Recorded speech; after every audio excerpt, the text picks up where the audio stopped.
हाँ, good morning students. अब class जो है आपकी मैं लूंगा फिजिक्स की।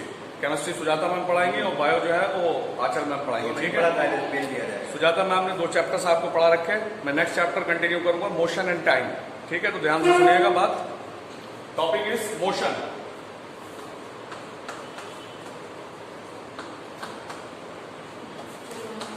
देखिए, मोशन आप सब लोग जानते होंगे, लेकिन अगर इसे डिफाइन करने को आए तो इससे पहले भी बात हो चुकी। 6th क्लास में छोटा सा टॉपिक आपको मोशन पढ़ाया गया होगा।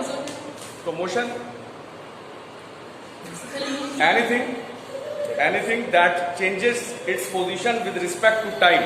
कोई भी ऐसी चीज जिसकी पोजीशन चेंज हो जाए टाइम के साथ, तो हम कहते हैं बॉडी जो है वो मोशन में। कोई भी ऐसी चीज जिसकी पोजीशन चेंज हो टाइम के साथ, जैसे मैं खड़ा हूं, ठीक है, तो आप लोग कहेंगे मेरी बॉडी रेस्ट में। रेस्ट में इसलिए है क्योंकि मेरी पोजीशन नहीं चेंज हो रही है। अब मेरी पोजीशन चेंज हो रही है और टाइम भी बदल रहा है।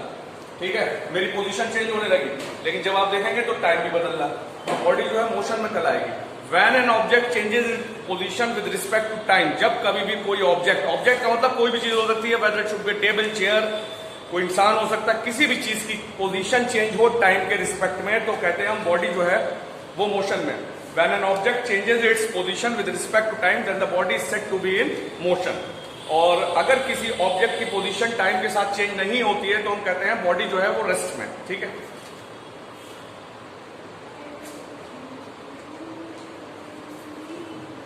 फिर से देखिए एक बार। हेडिंग है आपकी motion. When an object changes its position with respect to time, ये तो डेफिनेशन आपकी बुक में लिखी है।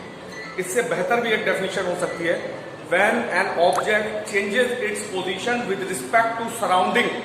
सराउंडिंग हमारे आसपास, जैसे कि आप देखिएगा, ध्यान से देखिएगा, मैं चल रहा हूं तो आप कहेंगे बॉडी मोशन में। ठीक है, मैं आपको चलता हुआ दिख रहा हूं, आप कहेंगे बॉडी मेरी मोशन में। लेकिन इसकी वजह सिर्फ ये है कि पीछे जो मेरा बोर्ड लगा हुआ है वो आपको ऑलरेडी रेस्ट में दिख रहा है। अगर ये बोर्ड भी मेरे साथ मूव कर रहा होता तो आप ये नहीं कह सकते थे कि मैं मोशन में हूं कि नहीं। जो मैं वीडियो जैसे बना रहा हूं, अब मेरा हाथ मूव कर रहा है, तो ये मूव करता हुआ इसलिए दिख रहा है क्योंकि आसपास की चीजें आपको किसमें दिख रही हैं? रेस्ट में। इसलिए आप कह पा रहे हैं कि मेरी बॉडी मूव कर रही है। अगर मेरे हाथ के साथ जितनी भी चीज आपको दिख रही है टोटल मूव कर रही होती तो आप ये बात नहीं कह सकते थे कि बॉडी मोशन में है कि नहीं। ठीक है, तो मोशन की हम 2 डेफिनेशन कह सकते हैं। And when an object changes its position with respect to time, जब किसी भी ऑब्जेक्ट की पोजीशन चेंज करे टाइम के साथ, and the body is said to be in motion. Clear हुई बात? दूसरी बात, इसकी दूसरी definition, when an object changes its position with respect to the surrounding, जो भी सराउंडिंग है, आसपास की चीजें हैं, कोई ऑब्जेक्ट उसकी पोजीशन सराउंडिंग के रिस्पेक्ट में चेंज होती है तो हम कहते हैं बॉडी जो है वो मोशन। और पोजीशन नहीं चेंज होती तो simply the object is in rest. ठीक है, आपने 6th क्लास में जो मोशन पढ़े होंगे वो कई मोशन आर मेनी टाइप्स। जैसे एक था translatory motion, rectilinear motion, curvilinear motion, periodic motion, ठीक है, सिंपल हार्मोनिक मोशन। तो ये तो आपको 6 में पढ़ाया गया था। अभी जो इस आपके 7th क्लास में एक तो हेडिंग हुई है आपकी मोशन। इसके बाद जो नेक्स्ट हेडिंग आएगी वो आएगी आपकी स्पीड। देखिए, स्पीड आप लोग जानते होंगे सब लोग। अब बात आती है इसको डिफाइन करने की कि स्पीड क्या है। अगर मैं कहता हूं कि जहां पे मैं खड़ा हूं, यहां से मैं गया घंटा घर तक, जहां भी मैं खड़ा हूं यहां से मैं घंटा घर तक गया, ठीक है, और मैंने 5 मिनट्स लिए, और 1 किलोमीटर डिस्टेंस कवर करा। 1 किलोमीटर डिस्टेंस कवर करा। घंटा घर तक मेरा डिस्टेंस कितना जाने का? 1 किलोमीटर। टाइम मैंने कितना लिया? 5 मिनट्स। ठीक, दोबारा मैं कहता हूं मैं घंटा घर तक गया, डिस्टेंस मैंने वही जो पहले था वही कवर करा, लेकिन मैंने टाइम लिया 2 मिनट्स। और मैं आपसे सवाल करूं कि इसमें बताइए मैं कब मेरी स्पीड ज्यादा थी, तो आप ये कहेंगे कि स्पीड आपकी जब ज्यादा थी जब आपने टाइम कम लिया, और जब टाइम आपने ज्यादा लिया इसका मतलब स्पीड आपकी कम थी। समझ रहे हैं बात को? मैं यहाँ खड़ा हूं, मैं यहाँ से सपोज गया गेट तक गया, बाहर कोई गेट लगा कहीं पर भी, मैं गेट तक गया, ठीक है, जब मैं गेट तक गया मैंने 5 मीटर डिस्टेंस कवर करा, 5 सेकंड्स लिए। 5 मीटर डिस्टेंस 5 सेकंड। दोबारा मैं यहीं से गेट तक गया तो डिस्टेंस तो सेम रहेगा क्योंकि गेट सेम है। 5 मीटर डिस्टेंस कवर किया लेकिन आपकी 1 सेकंड लिया, ठीक है, 1 सेकंड लिया। आपसे सवाल करता हूं कि स्पीड कब ज्यादा होगी, तो हर कोई ये कहेगा कि स्पीड आपकी जब ज्यादा होगी जब आपने टाइम कम लिया। तो स्पीड को पढ़ने के लिए आपके पास 2 चीजें होना चाहिए, एक तो डिस्टेंस होना चाहिए, दूसरी क्या चीज होना चाहिए? टाइम। इसी वजह से जो स्पीड का फॉर्मूला बेटा बनता है वो बनता है distance upon time, distance upon time.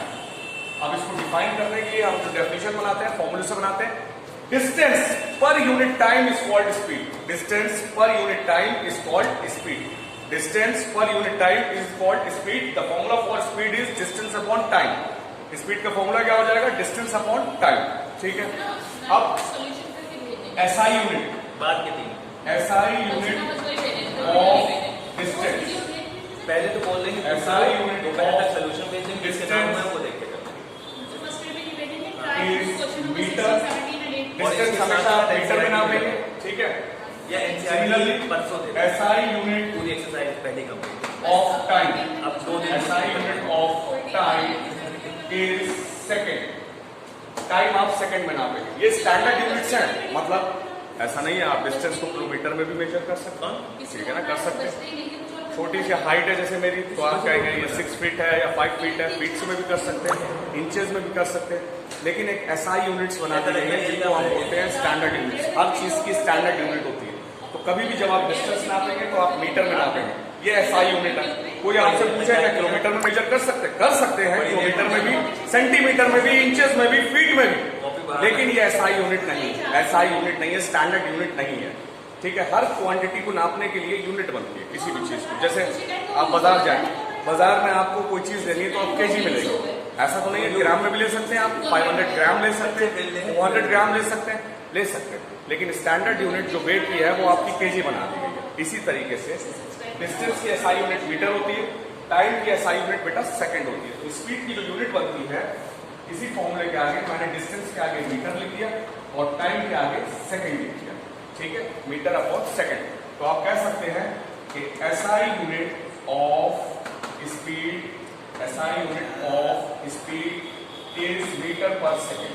Speed का SI unit metre per second हो जाएगा। आप स्पीड को मीटर पर सेकंड में मेजर करेंगे, लेकिन अगर स्पीड आपकी किलोमीटर पर आवर में दे रखी है तब भी गलत नहीं है। स्पीड किलोमीटर पर आवर में भी हो सकती है, लेकिन ये इसका एसआई यूनिट नहीं है। इस हर चीज का एक स्टैंडर्ड यूनिट बना दिया गया फिजिक्स में, हर चीज का एक स्टैंडर्ड यूनिट है। जैसे कि किलोमीटर पर आवर स्पीड का यूनिट है। ठीक है, अगर आप बरेली तक जाते हैं शाहजहांपुर से तो आप डेफिनेटली मीटर में नहीं नापेंगे डिस्टेंस, आप डिस्टेंस किस में नापेंगे? किलोमीटर में। टाइम आप सेकंड में नहीं नापेंगे बरेली तक का, टाइम आप किस में नापेंगे? आवर में। यूनिट ये भी सही है, ऐसा नहीं है कि ये गलत है, लेकिन हम जो एसआई यूनिट्स लेते हैं, एसआई यूनिट क्या लेते हैं? Metre per second. फिर से शुरू करते हैं। स्पीड का फॉर्मूला हो गया डिस्टेंस अपॉन टाइम। अगर आपसे कोई स्पीड का यूनिट बोल पूछता है तो आप हमेशा मीटर पर सेकंड बताएंगे। Metre per second, SI unit of speed is metre per second, यही होगी। ठीक है, अगर कोई कह देगा किलोमीटर पर आवर नहीं हो सकती है, ऐसी कोई वो नहीं हो सकती है, लेकिन ये स्टैंडर्ड यूनिट नहीं। तो अगर कोई क्वेश्चन आगे आता है बुक में आपके, न्यूमेरिकल कोई आता है और उसमें स्पीड आपको किलोमीटर पर आवर में दे रखी है, तो आप उसको चेंज करेंगे metre per second, metre per second में चेंज करेंगे, तब उस न्यूमेरिकल को आप सॉल्व करेंगे। जैसे एक बहुत आसान तरीका बताता हूं मैं आपको। ठीक है,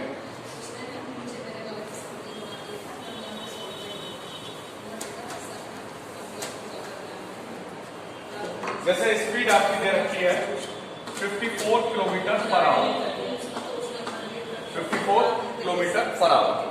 आपसे कहा जाए इस 54 किलोमीटर पर आवर को मीटर पर सेकंड में चेंज करिए। ठीक है, मीटर पर सेकंड में। तो एक तरीका तो यह है, 54 लिखकर आपने इंटू किलोमीटर में कितना मीटर होता है? 1000, आपने 1000 कर दिया अपॉन आवर है, आवर पहले आवर से मिनट में जाएंगे, मिनट में जाने के लिए 60, फाइनली मिनट से उसमें जाएंगे सेकंड में तो 60। ठीक है, आप ऐसा करेंगे। आज क्या हो जाता है? फिर से बता दूंगा, उससे कंटिन्यू करूंगा आगे। 54 किलोमीटर पर आवर, इसको हमें मीटर पर सेकंड में चेंज करना है, मीटर पर सेकंड में। आपने करा 54 किलोमीटर में कितना मीटर होता है? 1000 अपॉन आवर से सेकंड में जाने के लिए 60 इंटू 60, ये 2 जीरो कैंसिल हो गए। ठीक है, 2 3 6 हो गया, 2 5 कितना हो गया? 10 हो गया, 3 1 3 हो गया, 3 1 3 3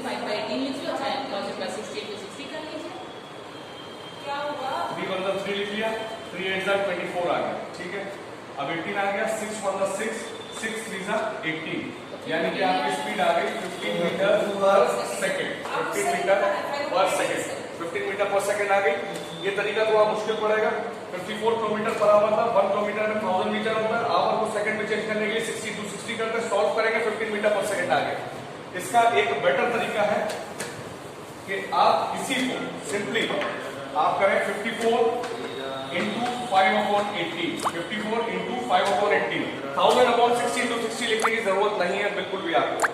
18 1 जा, 18 3 जा, आंसर सेम आएगा 15 मीटर पर सेकेंड।